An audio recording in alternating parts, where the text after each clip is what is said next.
हरे कृष्णा. श्रीमद भगवद्गीता जशी आहे तशी अध्याय 13वा अध्यायाचं नाव आहे क्षेत्र क्षेत्रज्ञ विभाग योग. 15व्या श्लोकाचं तात्पर्य वाचायला सुरू करत आहोत. सुरू करण्याआधी श्रील प्रभुपादांना प्रार्थना करूया. हे श्रील प्रभुपाद, आम्ही भगवद्गीता हा ग्रंथ वाचून समजून घेण्याचा प्रयत्न करीत आहोत. त्यासाठी आम्हाला आशीर्वाद द्या. धन्यवाद प्रभुपाद. तात्पर्य: भगवंत जरी जीवांच्या सर्व इंद्रियांचे उगमस्थान असले तरी त्यांची इंद्रिये ही जीवांच्या प्राकृत इंद्रियांप्रमाणे नसतात. प्राकृत म्हणजे भौतिक. तर भगवंत जरी सगळे इंद्रियांचं उगमस्थान आहेत तरी त्यांची इंद्रिय मात्र अशी भौतिक नसतात. पुढे वाचते आहे. वास्तविकपणे जीवात्म्याला आध्यात्मिक इंद्रिय असतात, परंतु बद्ध जीवनामध्ये ती भौतिक तत्वांनी आच्छादित असतात. म्हणून इंद्रियांच्या क्रिया पदार्थाद्वारे व्यक्त होतात. तर जीवात्म्याची जी आध्यात्मिक इंद्रिय आहेत तिला आवरण असतं. ती आच्छादित असतात. कशाने आच्छादित असतात? भौतिक तत्वांनी आच्छादित असतात. जसं आपल्या शरीरावर या कपड्यांचं आवरण असतं, तसंच ह्या जीवाच्या आध्यात्मिक इंद्रियांवर ही जी भौतिक तत्व आहेत त्यांचं आवरण असतं. म्हणजेच शरीराचं आवरण असतं. पुढे वाचते आहे. भगवंतांची इंद्रिये ही प्राकृत तत्वांनी आवृत्त होऊ शकत नाहीत. त्यांची इंद्रिये ही अलौकिक आणि दिव्य असतात, म्हणून त्यांना निर्गुण असे म्हटले जाते. तर निर्गुण हा शब्द आपण दुसऱ्या ओळीत या 15व्या श्लोकात बघत आहोत. तर भगवंतांची इंद्रिय ही अशा भौतिक तत्वांनी झाकली जात नाहीत. भगवंत हे दिव्य आहेत. त्यांची इंद्रिय आहेत ती अलौकिक. लौकिक म्हणजे भौतिक, अलौकिक म्हणजे आध्यात्मिक आहेत, दिव्य आहेत. पुढे वाचते आहे. गुण म्हणजे प्राकृतिक गुण होय, परंतु त्यांची म्हणजे भगवंतांची इंद्रिये ही भौतिक आच्छादन विरहित असतात. ती आपल्या इंद्रियांप्रमाणे नसतात, हे आपण जाणलं पाहिजे. पुढे वाचते आहे. भगवंत जरी आपल्या सर्व इंद्रियजन्य कर्माचे मूळ उगम असले तरी त्यांची इंद्रिये ही अविकारी आणि दिव्य आहेत. तर आपण आपल्या इंद्रियांनी काही उपभोग करतो तर आपलं मन दूषित होतं. भगवंत सर्व जीवांसाठी, सर्व जीवांच्या उपभोगासाठी हे भौतिक जगत बनवतात. त्या भौतिक जगतातील सगळी साधनं उपलब्ध करून ठेवतात. सगळ्यांच्या इंद्रियांना कार्य करण्यासाठी शक्ती देतात. पण तरीही भगवंत त्या कुठच्याही कारणामुळे दूषित होत नाहीत. भगवंतांमध्ये कोणतेच कल्मश येत नाही. तर असे भगवंत आहेत ते अविकारी आहेत, दिव्य आहेत. पुढे वाचते आहे.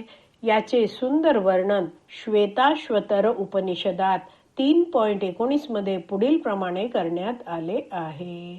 अपाणिपादो जवनो ग्रहिता. भगवंतांचे हात हे प्राकृत नाहीत, तर त्यांचे दिव्य हात आहेत आणि त्यांना अर्पिलेल्या सर्व गोष्टींचा ते स्वीकार करतात. हाच परमात्मा आणि बद्ध जीवात्मा यांच्यातील फरक आहे. तर श्रील प्रभुपाद एकदा प्रवचनात समजावत होते की एक श्रद्धाळू व्यक्ती म्हणतो की तू कधी भगवंतांना पाहिलंस का खाताना? पाहिलं नाहीयेस ना, मग कसा विश्वास ठेवायचा की भगवंत खातायत? तर यावर प्रभुपाद उत्तर देतात की मी तर मूर्ख आहे. मी पाहिलं नाहीये भगवंतांना जेवताना, पण गुरु महाराज सांगतात, वैदिक शास्त्रात सुद्धा सांगितलं आहे की भगवंत असा नैवेद्य स्वीकारतात.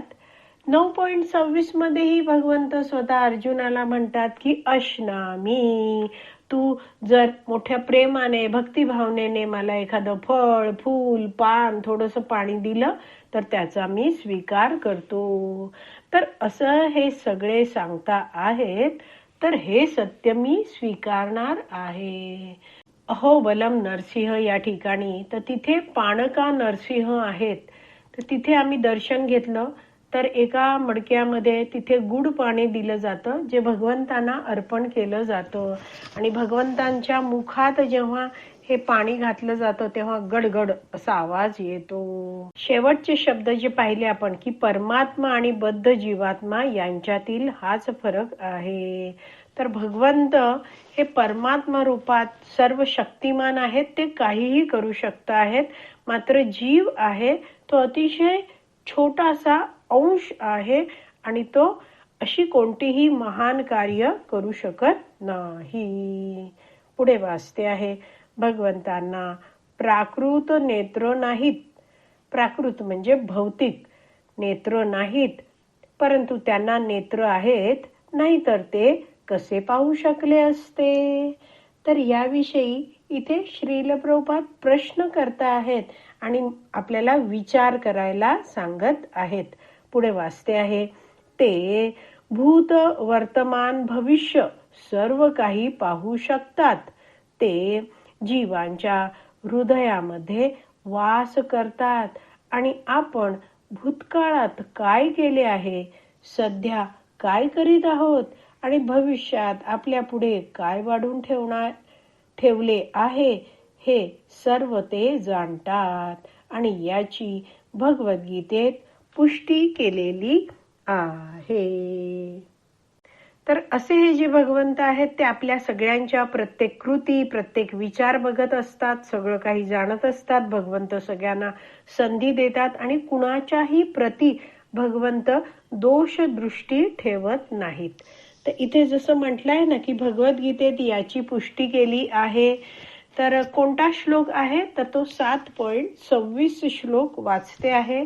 वेदाहं समतीतानि वर्तमानानि चार्जुन भविष्याणि च भूतानि मां तु वेद न कश्चन. भगवान श्रीकृष्ण म्हणाले, हे अर्जुन, मी पुरुषोत्तम भगवान भूतकाळात घडलेले सर्व काही, वर्तमानात घडत असणारे सर्व आणि भविष्य काळात घडणारे सर्व काही जाणतो. मी सर्व जीवांना जाणतो, परंतु मला कोणीही जाणत नाही. तर अशा प्रकारे भगवंत सर्वज्ञ आहेत. पुढे वाचते आहे, ते सर्व काही जाणतात, परंतु त्यांना कोणीही जाणत नाही. असे म्हटले आहे की भगवंतांना आपल्यासारखे पाय नाहीत, परंतु ते अंतरिक्षात कुठेही भ्रमण करू शकतात, कारण त्यांचे पाय अलौकिक आहेत. लौकिक म्हणजे भौतिक, अलौकिक म्हणजे दिव्य. दुसऱ्या शब्दात सांगायचे तर भगवंत हे निराकार नाहीत. त्यांना स्वतःचे नेत्र, पाय, हात आणि इतर सर्व काही आहे. आणि आपण कोण? आपण सगळे जीव हे भगवंतांचे अंश असल्या कारणाने आपल्यालाही हात, पाय इत्यादी सर्व गोष्टी आहेत. परंतु त्यांचे म्हणजे भगवंतांचे हात, पाय, नेत्र आणि इंद्रिये ही भौतिक प्रकृतीमुळे विकारित होत नाहीत. तर यावरून आपण हेच जाणलं आहे की जीव जरी भगवंतांचा अंश असला तरी तो जीव भौतिक प्रकृती आहे, तिच्या गुणांच्या अधीन होतो, प्रभावित होतो, विचलित होतो. भगवंत आहेत ते कायम दिव्य स्तरावर आहेत, म्हणून भगवंतांना अच्युत असं म्हटलं जातं. तर यावरून आपण हेच जाणलं आहे की जीव जरी भगवंतांचा अंश असला तरी तो जीव भौतिक प्रकृती आहे, तिच्या गुणांच्या अधीन होतो, प्रभावित होतो, विचलित होतो.